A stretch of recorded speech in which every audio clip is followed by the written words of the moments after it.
দর্শক, রাষ্ট্রপতির সাথে দেখা করবেন প্রধান নির্বাচন কমিশনার এএমএম নাসিরউদ্দিন। এ বিষয়ে বিস্তারিত জানতে সরাসরি যুক্ত হব সহকর্মী আবুল কালাম আজাদের সাথে। তিনি আছেন বঙ্গভবন এলাকায়। আজাদ, আপনি এখন বঙ্গভবন এলাকায় আছেন। ঠিক 12টার দিকে দেখা করার কথা রয়েছে।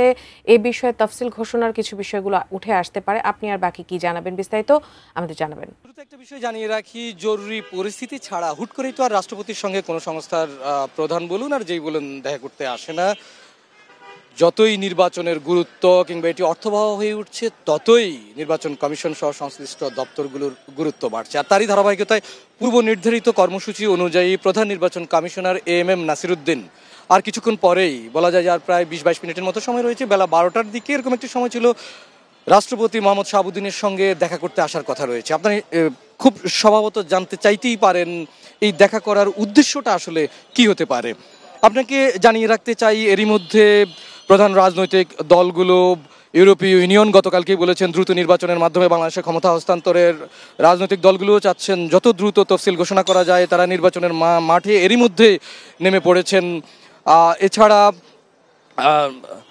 নির্বাচন কমিশন সচিবালয়ের পক্ষ থেকে প্রধান নির্বাচন কমিশনার সহ আইন শৃঙ্খলা বাহিনী, নিরাপত্তা বাহিনী, তাদেরও জোর প্রস্তুতি চলছে।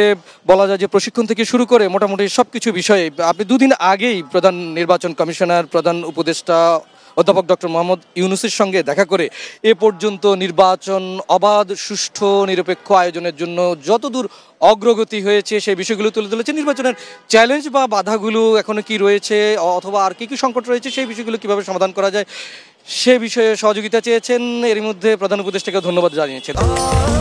স্বাস্থ্যকর অল টাইম ফ্যামিলি কেক, সব সময় অল টাইম হেলদি লাইফ। তারই ধারাবাহিকতায় আজকে রাষ্ট্রপতির সঙ্গেও তিনি দেখা করতে এসেছেন। প্রধান নির্বাচন কমিশনার দেখা করতে আসবেন কিছুক্ষণের মধ্যেই এবং তার এই বহরে অন্যান্য নির্বাচন কমিশনাররাও থাকতে পারেন।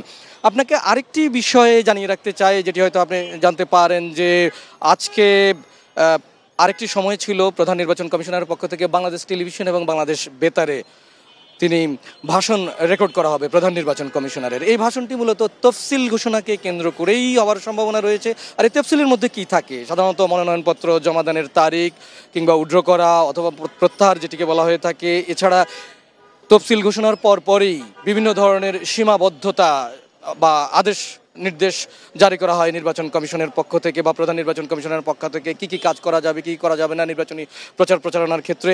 সব মিলে বলা যায় যে এখন অনেকটাই নির্বাচনমুখী প্রক্রিয়া চলছে। নানা ধরনের সংকট, সমস্যা, শঙ্কা, উদ্বেগ, সম্ভাবনা কাটিয়ে নির্বাচনের পথেই হাঁটছে প্রধান নির্বাচন কমিশনার, অন্তর্বর্তী সরকার। তো যখনই রাষ্ট্রপতির সঙ্গে নির্বাচন কমিশনার সহ প্রধান নির্বাচন কমিশনার বা তাদের যে বৈঠকটি অনুষ্ঠিত হবে, আমরা আপডেট পাওয়ার সাথে সাথেই আপনার মাধ্যমে দর্শকদেরকে জানিয়ে দিতে পারবো। এই ছিল আমার কাছে সবশেষ।